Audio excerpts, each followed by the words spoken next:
Hello मैत्रिणींनो, हा माझा व्हिडिओ तुम्ही मिनी ब्लॉग समजा किंवा टिप्स समजा किंवा तुमच्याशी गप्पा समजा. मला तर असं वाटतं मी तुमच्याशी गप्पाच मारावं. जे मला कोणाला सांगता येत नाही ते तुमच्याशी बोलावं.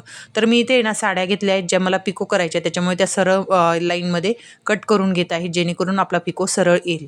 तर आत्ता आहे ना मला ब्लाऊज शिवायचे होते, पण काय झालं, लाईट गेली. मग लाईट गेली तोपर्यंत त्या टायमात म्हटलं जे साड्यांना ब्लाऊज पीस आहे ते वेगळं करून घेऊया आणि साडींचे जे पिकोसाठी लागणार आहे सरळ आपण ते कट करून घेऊया, म्हणजे तेवढं एक काम मिटेल.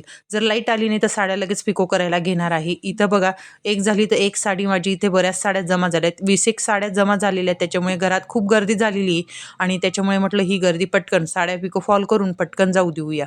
आता लाईट आली तर ब्लाऊज शिवायला बसेल, त्याच्यामुळे हा पसारा जसाच्या तसा राहील. पण मला वाटत नाही की आज माझं लाईट वेळेवर येणार आहे. ज्यावेळेस आपल्याला घाई राहते त्यावेळेस काही ना काही प्रॉब्लेम येत असतात. तर बघा, आम्ही लाईट गेलो म्हणून बसून राहत नाही. प्रत्येकाला असं वाटतं की वेळेवर ब्लाऊज भेटत नाही.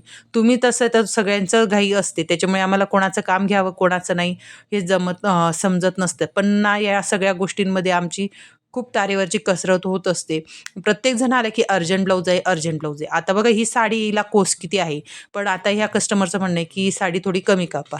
आता कमी कापली तर तिरकसमध्ये कापली तर पिकोस छान येणार नाही. त्याच्यामुळे मला ही सरळच कापायचं आहे. त्याच्यामुळे मी माझ्या पद्धतीनेच इथे कटिंग करून घेतलं आणि इथे बघा किती छान सरळ शेप आला.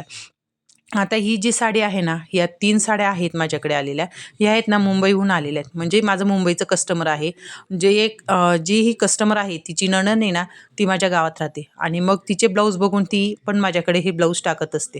ठीक आहे ना, की आपल्याकडे जर मुंबईहून ब्लाऊज आले तर आपण ते अगदी छान पद्धतीने शिवले पाहिजे, टाईमात शिवले पाहिजे.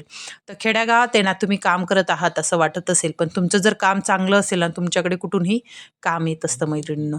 असंच माझं काहीतरी काम चालू असतं आणि मी माझ्या कामात कायम बिझी असते. कोणाच्या घरी जाणं ना येणं आणि फक्त आपलं काम आणि काम. शेतात जायचं, शेतातून आलं तर आपलं काम भलं आपण भलं, नाहीतर आपला मोबाईल आहेच. पण बघा, ज्यावेळेस तुम्ही कष्ट करतात, मला बऱ्याच जणी म्हणतात की तू छान साड्या घेत नाही किंवा ब्लाऊज शिवत नाही.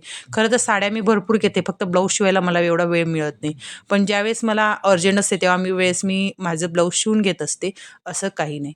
पण इथे बघा, एक मागून एक माझ्या बऱ्याच साड्या इथं कटिंग होत आहेत आणि मला वाटतं आज काही लाईट येत नाही, त्याच्यामुळे मला आता ह्या लगेच पिको फॉल करून घ्यावं लागतील आणि रात्री मी यांना फॉल लावत असते.